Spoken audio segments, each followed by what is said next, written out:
afternoon, everybody, and welcome to today's webinar. My name is Eamon Cronin, and I am the Chief Commercial Officer with Acumen Aviation based here in Dublin. I'm joined today by Donald Lowry and Alan Weber, and really our objective is to focus on asset management both before and after the current crisis. The title is Navigating Through a Crisis. Just a little bit about my background. I've been with Acumen for over 4 years, and my role is mostly the commercial activity, which I work a lot with investors, both buying aircraft, putting them on lease, managing and establishing structures to put those aircraft through. And then on the trading and remarketing side of the business as well. And we work seamlessly with the asset management and the technical side of the business. Over 20 years in aviation. So I suppose seeing a couple of crises, a couple of downturns throughout my time in aviation. So hopefully today we can give you a little bit of our experience and our certainly things that we've picked up and learned throughout over the years. And I just introduce both Donald and Alan. So Donald, if you could give just a little bit of an intro to yourself, and then Alan, if you could do that as well, please. Good afternoon, everybody. Donald Lowry here. I'm with Acumen for just a little over 2 years now, and prior to that I was with lessors, a few lessors, both in Dublin and Singapore and Dubai. And also prior to that was with an airline for a number of years. So I can see I've been at both sides of the table. So I'm pretty familiar with the activity level from a lessor's perspective, an airline perspective, and MRO's perspective. Thank you, Eamon. And Alan? Good day, everyone. I'm Alan Weber. I'm the Chief Technical Officer for Acumen Aviation. I deal with the operation and the technical side of asset management. I've been in the business for over 35 years now, so I've seen a few cycles go through. And today I'll be talking, my part anyway, I'll be talking about what's actually happening on the ground with your assets, and also share some of our knowledge on the practical things that can be done to improve the chance of a positive outcome for assets being managed. So thank you very much, Jamie. Back to you. Okay, thanks Donald, thanks Alan. I'd just say, I suppose, just to add to certainly from Donald's perspective, I've been on the opposite side of the table and the same side of the table from Donald, so he's got lots of experiences, as does Alan as well, from both from airline leasing and MRO activity. So just moving on to give you a little bit about Acumen, very brief. Moving on, and on the left-hand side, we've been involved in various repossession cases throughout the years in all areas of the world. And interestingly enough, Acumen is just over 10 years old. Last year it was 10 years old, so we had our 10-year anniversary. And it all started in India with one of the Indian airlines, who I'm sure is familiar to all.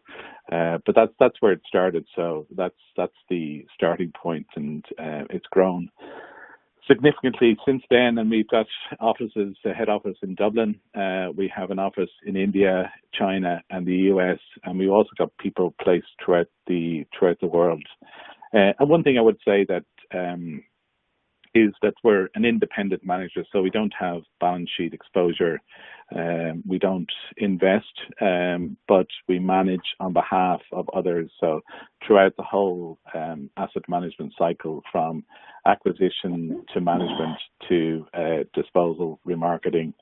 And I'd also like to say that we've successfully managed a number of challenging cases, both I suppose, it doesn't take a crisis to manage a successful case, but, crisis may accelerate the requirement for for management for handback, but either handbacks can be friendly or unfriendly, as the case might be, and every situation is unique.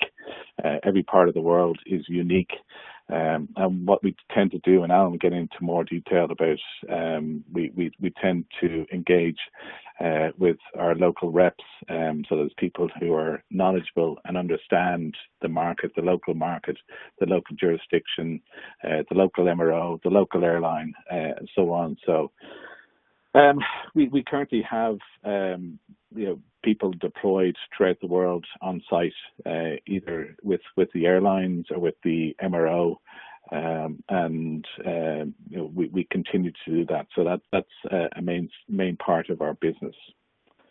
So just moving on from that, and just to focus on today's discussion, I essentially have the easy part, and just to establish the background. But the first area we look at is the market impact, and we all know and we all recognise that a lot of things are going to change. The aircraft are grounded throughout the world. And the second section that we look at is contingency. And I really feel, and we had a discussion before this and before we set up the webinar, is that it's all about contingency planning. It's all about preparation and planning, like any activity within aviation. But that's the key to it. So hopefully the message today will be about planning, and preparation for that planning, and that's important. And finally, we'll just touch on areas of remarketing, because if you do get your aircraft back, or you do take your aircraft back and you want to move it on, you gotta get it somewhere else. And we have to recognise that a lot of the asset owners are also levered, or they have loans on their aircraft, or some kind of debt attached to it. So whilst airlines may look for forgiveness in today's market, there are knock-on impacts of that, and there are loans and leverage behind that. So that's an important consideration. So it's important that we look to protect the assets and to move them on, so they're continuing to maximize their value. Okay, so just moving on from that onto the market impact. And I think the thing to note, and without reading through the slides, is that we recognise that demand is down. Pre-crisis, there was 35 Airbus and Boeing, and the OEMs expected that by 2030 there will be a requirement for over 35,000 aircraft, of which 22,000 of those were new aircraft. Those estimates have been revised down by 27%. So no surprise. I think with the combination of the MAX issue, and we've seen in the press in recent days that a lot of cancellations, and saw some more cancellations this morning for new deliveries due to excessive delays. So demand is down, and also supply is up, even in terms of the surplus aircraft, and we expect surplus aircraft. So again, we've seen in the press recently that a number of airlines have gone into trouble, and repossessions or handbacks have started. And there's certainly all airlines are feeling the effect, not just the big airlines, but also the small, medium-sized, what we considered before tier 1, tier 2, tier 3. It goes all the way through, so everybody is being impacted by the crisis. And the other aspect we looked at is capital, and that's an area that I suppose there's a question mark about capital. Before the crisis, there was a huge availability of capital, and I guess airlines never had it so good, and it's great for everybody, and it's a positive for everybody, because interest rates were low. Sources of capital, either through their own rights or through sale and leaseback opportunities, Our trading activity was very strong. Oil prices certainly recently have been low. Interest rates been low. So, before the crisis hit, things have been very good in the industry. And the question mark is, how will that change after the whole crisis as a whole, when everybody returns to some level of normality? It's certainly clear that there are going to be impacts on the business going forward, and even if you take it from a traveller, either a business traveller or a leisure traveller, you are going to, there is going to be that thought in your mind. So I think that would have a knock-on impact into the industry as a whole. And we remember the last crisis, and the last crisis was very much financial in nature. In 2008, 2010 to 2010, capital dried up. Banks, to an extent, became borders, or financial borders closed, rather than, as we see today, physical borders. So it was banks retrenched. Some banks didn't lend into the sector. But I think the message that certainly I took from the last crisis was that gradually new sources of capital, equity, both debt and equity, came in. Interest rates remained low.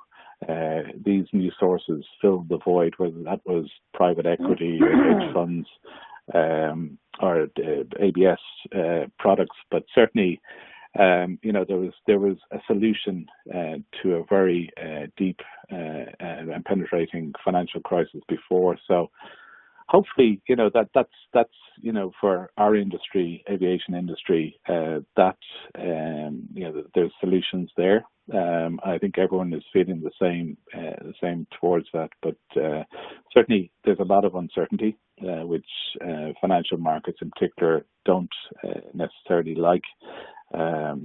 But we all certainly hope that things will. Certainly hope that things will certainly improve over the short term. Just one thing I'd like to talk about as well is the acumen. We have on our team a number of appraisers, and one area that we have addressed and we have looked at is the potential impact of the current crisis on values of aircraft. We certainly, before the crisis, it was difficult. Pricing was toppy, it's fair to say. And we certainly think we've looked at all the factors that affect supply and demand, and certainly we think that market value will be affected, and lease rates will also be affected. So we've taken and looked at regional jets, single aisle, and wide body aircraft. So we think that 5% in regional jets, single aisles will be affected by 6%, and wide bodies by 6%. And certainly, before the crisis, wide body aircraft were, certainly out of production aircraft had started to take a hit. And that can be further exacerbated by the current crisis. Also, lease rates we think will be affected as well, and we've given some target values there where we think from a regional perspective 8%, single aisles by 11%, and wide body by 14%. Just should have mentioned at the start that feel free to ask any questions, and it comes up in our chat here, and if we have time, we'll certainly address them as we go through the slides, and if not, if it's a general question, we'll address it at the end, but are following the webinar as well. So feel free, and we'll be delighted to take any questions that you have. So moving on from that, we've had a look at capacity, and one thing that's certain is that nobody's flying, and that's we all know that, and the impact of that has been largely felt, and the majority of that's been in for the first half of the year in Asia Pacific and in Europe. and we think revenue, and this information comes from ICAO. Revenue has been impacted greatly in Asia Pacific and Europe especially, but in total for the first half of 2020 by over $90 billion, which is just a huge number. And also capacity as seat capacity as percentage has just fallen off the radar. But that's no surprise. But that's the impact that.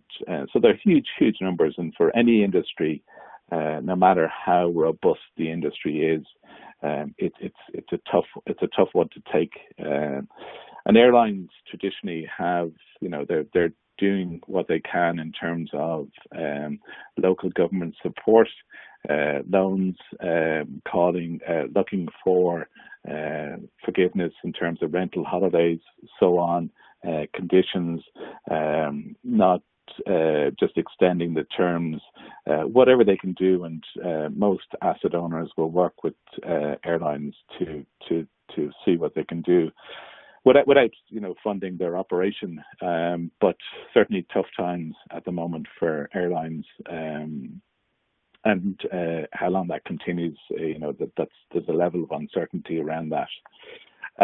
But taking that and just moving on from that, and what we did look at is we looked at a couple of the publicly quoted, or where we could get some share price information for some airlines, and we took a couple of samples, nothing very random, but the market looks at airlines, and there are analysts that look at airlines constantly as a sector.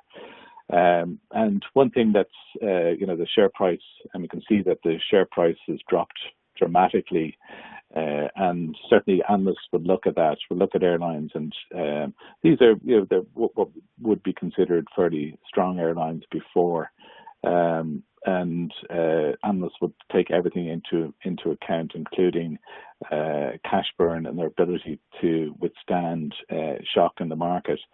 And it's clear that the airlines will continue to have fixed costs, which they need to absorb to some extent.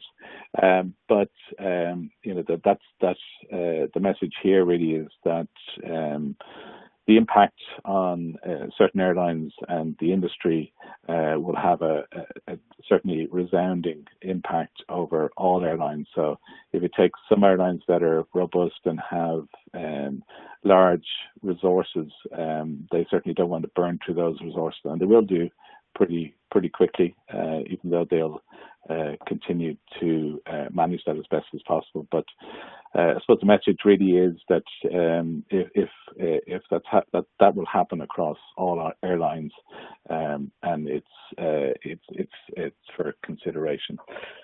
So really, with that in mind, I think the message from our point of view is that we need to, as an asset manager, we need to plan.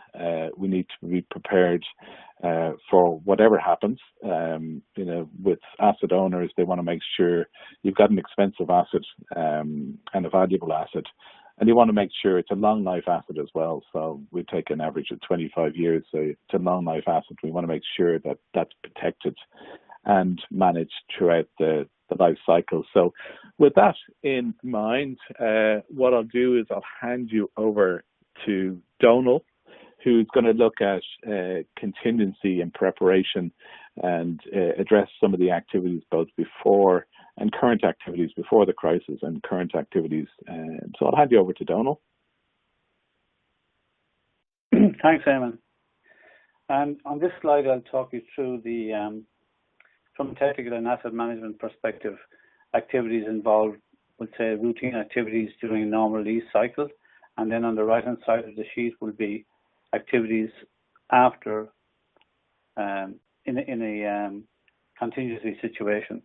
Now, none of us know what's the full outcome going to be from COVID-19, but we do know it will involve early lease returns, repossessions, or maybe even extended parking where the aircraft may sit with the airline on the ground with an arrangement with the lessor for a period of time to be determined. So the scenarios are changing, and they'll change dramatically. So it's best to be prepared. So the keywords really are preparation. It's very important to be prepared as much as possible. Early intervention is important, and point of contacts and relationships very important also. On the left side of the screen is the normal activities during a lease. You've got the lease management of the asset, you've the rent flow, you've the maintenance events, utilization reports, normally are monthly, lease covenants being complied with. Be aware of the lease covenants are being complied with, and is insurance valid and reflects the agreed value of the aircraft. Under the heading asset preservation, we'd have, again, activities during the lease term would be maintenance shop visits, block checks on the airframe, engine or landing gear shop visits, and records would be assessed or looked at during a midterm, normally a midterm or an audit, periodic audit of the asset. That can include a look at back to birth on LLP disk sheets, but not a deep dive really during the lease term. So post COVID-19, we don't know what's going to be the outcome, but we do know for sure that it will involve early lease returns, early terminations, repossessions, or extended parking scenarios. For sure, are coming at us all. So the scenario is changing dramatically and on a daily basis. So, looking at the situation where an aircraft can return early or a repossession scenario. So, or the aircraft could be parked for a while under the care of the lessee with the agreement of the lessor for a determined period of time, which would be looking at preservation and storage, which is important to comply fully with, particularly for engines. So strict monitoring is required there. So rental holidays, I mentioned, that's if it's agreed between the parties, otherwise the aircraft may be leaving. So in that scenario, we want to see where the aircraft sits as regards letters of credit. Are they valid? Is the amount adequate to cover the pending costs? And the covenants also. Are the covenants complied with? Identify the shortfall and costing of the shortfall if it involves additional work on the aircraft. Are there any insurance claims outstanding? If yes, they have to be monetized or costed to see what is involved after the aircraft comes back. On the record side, very important to act quickly and gain access to the records, both electronic records and paper records. So to do that, it requires good relationship with the key players in the with the carrier and stakeholders. Identifying where the major assemblies are, for example, engines or landing gear. Where are the titled engines and where are the titled landing gears? If they're on another aircraft, who owns the aircraft? If another lessor owns the aircraft, we would need to make contact and possibly agree on a recognition of rights document where we'd reconcile the engines at a later stage. Normally, it's better to do outside the jurisdiction after the aircraft is ferried. I probably should have said also to determine at an early stage, is the aircraft in a flight-ready condition, or how close is it to a flight-ready condition? What maintenance activity has to be performed in order to get it to a flight-ready condition vis-a-vis a ferry flight permit, which may involve engagement with the Airworthiness Authority directly. Another aspect would be to look at as well would be, are there any liens on the aircraft? Are the fuel companies owed money? Is the airport authority or suppliers owed money? And that could affect the aircraft departing. So there also could be engines in the shop. So what shop? Identify what shop they're in, where it is on the shop visit cycle, and are there any issues with monies due, or what it would take to get the asset released from the shop? Back to birth follow-up. Again, it's very important to do a deep dive on the engine and landing gears to ensure that you have the full story on the full back to birth trace, because that will affect the future transition of an engine or a landing gear if we don't have the full back to birth trace. The return conditions need to be examined carefully and determine where the aircraft and engines are under as regards the return conditions and what are the shortfalls. Identify the shortfalls, cost the shortfalls, and that will need to be determined as well. So for the return of what I'm trying to say, the skill set required, you need to have the right skill set to perform these activities for either an early termination or a repossession. So it's important that you have the right people that you can call on that have experience on the aircraft type, and along with that, it's also good if they have regional knowledge of the jurisdiction and are familiar. I can talk about it. There's a lot more involved, but I'm just giving you a top skim on the activities. For example, further down the line would be arranging a ferry flight, and that involves another third party. So that also has to be organized. Again, robberies, which I should have mentioned earlier, they would need to be identified at an early stage and reconciled or replaced on the aircraft so it can be got into a flight-ready condition. That's about it on a top skim as regards the key words is preparation, early intervention, good relationships. So with that, I'll hand you back to Eamon to maybe talk to you about the remarketing and the trading aspect of the asset after its return from lease. Yeah, thanks, Donald. So is it fair to say that these are activities that happen? The normal course of business. We manage rentals, we manage maintenance, we manage shop visits, we do terminations or redeliveries or handbacks as a normal course of business. But the whole crisis may have accelerated that, and it's important that we do a fairly critical examination of all the records, where the aircraft is, if there's an engine in the shop. It's just accelerated. I think it's accelerated, and just be prepared. And that's something that we work with our customers and clients with, just to ensure that the records are there. Oftentimes you have physical records in a location or in boxes somewhere, but it's good to have soft copies and to do a gap analysis to see what records you have, what you don't have, what gaps are there, and that's normal activity. But I think things have accelerated or may accelerate, and it's important that we're on top of all those activities.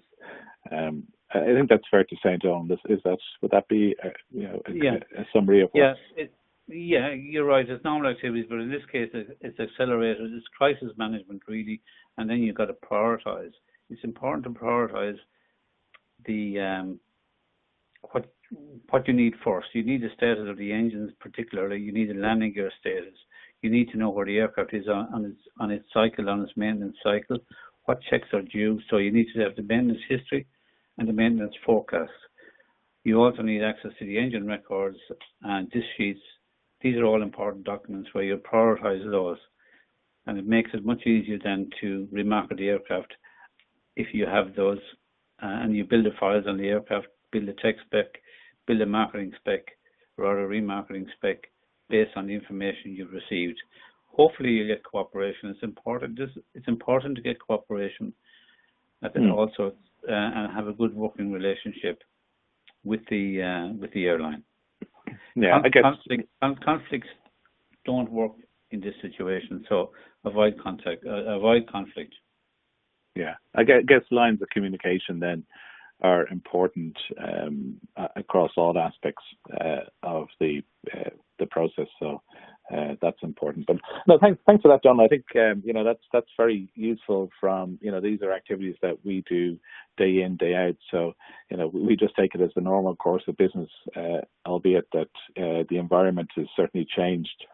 And with that in mind, I'll move on to Alan, and he's going to take us through case studies in terms of what's happening with assets on the ground. So Alan looks after all our asset management and technical teams that would do transitions, repossessions, handbacks, deliveries, so on. So he's lots of experience and lots of stories in terms of what's happening on the ground. So Alan, if you could take us through that, please. Great, thank you very much, Eamon. Okay, so as Eamon said at the beginning, we've got teams on the ground all around the world. So I thought it'd be interesting just to let you know what's happening with your assets.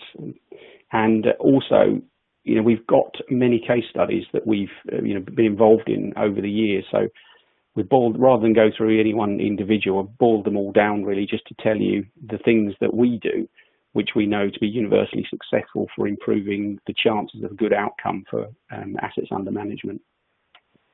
So in terms of the operations at the moment, operators have got skeleton crews of maintenance staff maintaining the fleet, and they've got really two main priorities. The first one is safety, of course, maintaining the safety of the aircraft and keeping them airworthy. And the second thing, of course, they're interested in is the operation. There is some operations happening, and I'll talk more about that in a moment. Now, the maintenance staff, of course, they do recognise that there are lease contracts in place. However, it's not at the forefront of their minds. They tend to treat all the aircraft the same, and if I'm honest, they tend to treat them like they're their own. They'll have no detailed knowledge of any individual lease contracts. That's the responsibility of other people who, at the moment, of course, are not on site. They're working from home. So the two activities which are ongoing at the moment, the first one is storage. With the world's fleet parked, there's not enough places, so assets are not necessarily where you expect them to be or where they normally are. Some are on remote stands, but some are with MROs, and some could even be at outstations, which is what we're finding now. But as part of the storage, of course, the maintenance crews will be carrying out system checks, and they'll be moving the aircraft regularly to prevent things like flat spots on the tyres. They'll be replacing desiccant and looking at humidity indicators and all that sort of stuff. The other activity that's going on is preparation for flight, so that there are some operations happening. For example, cargo is happening, so there are freight flights. And in fact, some PAX aircraft are being used for freight as well, with the inherent dangers of damage to seats and sidewall panels, etc. There are repatriation flights going on as well. Certainly some of the governments around the world have commissioned flights for repatriation. And the other thing that's happening is crew training, recurrent training. Rather than using simulators, some operators are using operational aircraft to do that. Now, the system checks and the operations, of course, they either generate or they identify faults on the aircraft which need to be cleared by the maintenance engineers. And very often faults are cleared by component changes. Sometimes components are not in stock, but more so in the current situation. There's very little cash. A lot of repair stations are closed, and there's not much movement of parts around the world. So to keep the operations running, it's perfectly normal practice to remove components from stored aircraft. Rather than reactivating a stored aircraft, which is quite a long process, to take components off stored aircraft and use them on a serviceable aircraft. They're called component robberies because you're robbing one aircraft to service another.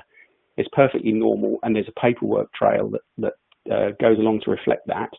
And what's not normal, of course, at the moment is that the administrative infrastructure that supports that activity is not there. Most staff are working from home, and they're not at the maintenance base. Now, the sort of components that get removed from aircraft are things like valves and switches and pumps, harnesses, etc. But it could be APUs and main engines and some landing gear components as well. This is all perfectly normal. All the paperwork will get generated in the normal way. It's just taking longer to get back to the aircraft technical record. the processes are just a bit more fragmented. And of course, also communication to asset owners like yourselves about asset swaps can take longer as well, and can be a little bit less consistent than maybe you're used to. So you've got aircraft in unusual locations, you've got records that are not in those locations as well. You've got more component changes likely, and an administrative structure which is a little bit fragmented. The maintenance crews themselves are doing fine. They're doing what they do every day. It's normal, normal practice for them. So that's all going on. But that then, if we look at that then in context of today's environment, our experience of distressed operations when cash is tight and operations are still ongoing, it means the day-to-day management of assets is much more difficult. And if you're getting into a situation of continuous default and therefore the possibility of early terminations or repossessions, our case studies show that there are practical steps that we can take which are effective in improving the chances of positive outcome. And not only that, we found that those effects have been universal as well. So we've been involved in cases in India, South America, Europe, etc. And we know that the single most important thing that we can do is to put a team in place that are local to that place. So if you've got a local team, they speak the local language, they know the local culture, they often have contacts already with the operator internally. Sometimes they've even worked there, or they know how to make contacts quickly. If you take the situation in India last year, actually before that in South America, when the airline's distressed and is maybe going into liquidation, you get reps arriving from all around the world. They sort of descend on the operator, and then the people within that organisation find it very difficult to prioritise, who needs what first. And it's usually the local guys that are most effective at getting the information that you need, because what you really need is intelligence. And local reps are the best at getting that intelligence.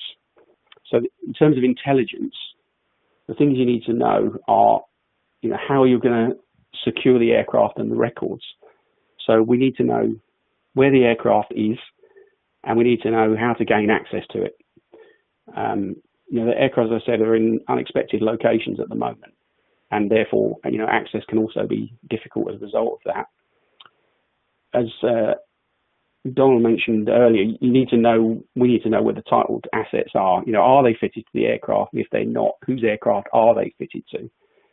Or are they even an MRO unserviceable? We need to understand, ahead of time what would be required for export. Is an AOC required, for example? We need good access to the aviation authorities and airport authorities, and we know that makes a big difference. Knowing what you can do and how to expedite that means having good access to authorities, definitely. And we need to then also work out where we're going to be taking the aircraft to next. And all this is done in the background. If we're going to take it somewhere next, we might need to engage with an MRO. We've got to identify one first. We've got to secure a contract with them and also discuss what their maintenance requirements are going to be. And importantly, we need to think about how we're going to ensure the continuous airworthiness. So do we need to get our camo team involved? Now, we've also found that there are other complicating factors around all that. We recently worked with an operator that became insolvent, but they were a subsidiary of a larger entity. So under those circumstances, there are two sets of decision makers, and often the best ones to make the decisions are not necessarily the ones with the authority. So that's something to keep in mind. And also the sheer technical effort of doing things like retrieving title assets can be enormous. We worked with a European airline who became insolvent, and they had engines with 5 different lessors swapped between their fleet. So just to give you a simple example of the technical effort that's required there, if you're going to make an engine change, you actually need 2 stands, because you need one stand to carry the donor engine and then another stand to drop the removed engine into. Of course, shipping having the availability of stands and then shipping them is expensive. It's not easy, and there's always the risk of damage, of course. Then if you're looking at a possibility of maybe a title swap to make that situation easier, understanding the technical and the commercial values of the relative assets that are being swapped it's imperative really to have a technically competent team and an accredited valuation team working together. And that's why we have those teams in-house, because we know, how important that is. So in summary, our aircraft maintenance is a cash draining activity, and the current situation is making the cash situation worse, of course. Assets are dispersed. The records are just taking longer to get up to date. Need to understand where the titled assets are, because they may have changed or the situation may be just unclear at the moment.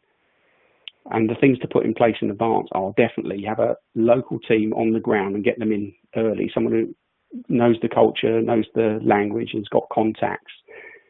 And they can gather the intelligence that you need then to pre-plan for export, storage, continuous airworthiness, ease of repatriation of titled assets, technical and financial risks of swaps, MRO requirements, etc.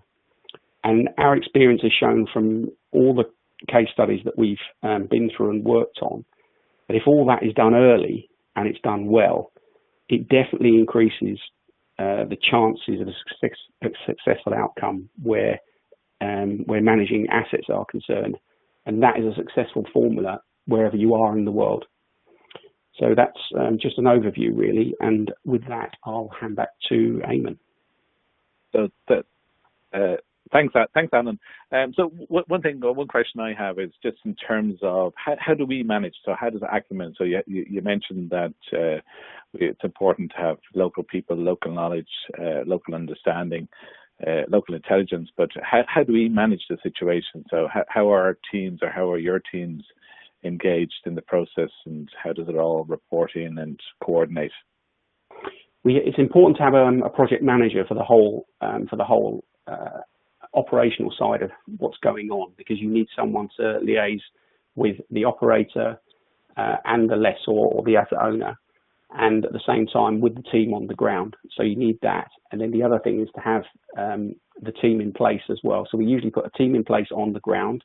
Then we have a project manager in situ to be the single point of contact that all the information can flow through, and becomes the single decision maker then to make everything quicker, because in these sort of situations, speed of action stands for a lot.